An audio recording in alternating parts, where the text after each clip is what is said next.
Welcome to Deep Space. Vice Chief of Space Operations of the U.S. Space Force Gen. David Thompson said it would make sense for the government to pay companies to clean up space junk if such services existed.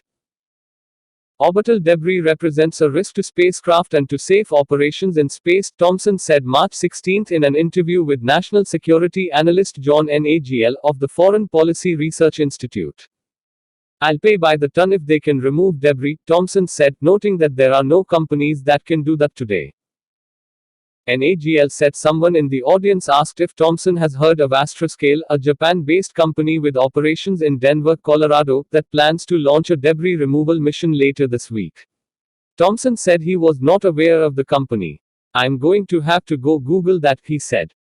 Regardless of which companies in the space industry end up successfully providing space junk cleaning services, the Space Force would be a customer, Thompson said. "The more we can depend on commercial space for routine activities like transportation and debris removal, the more we can focus on national security," he said. Space debris includes human-made objects like non-functional spacecraft and abandoned launch vehicle stages, and fragments from the breakup of rocket bodies and spacecraft.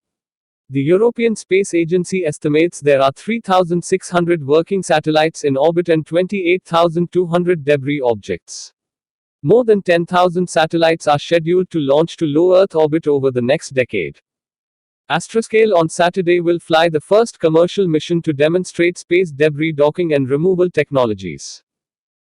The company will launch a satellite called End of Life Services by Astroscale Demonstration (ELSA-D) on a Russian Soyuz rocket from the Baikonur Cosmodrome in Kazakhstan.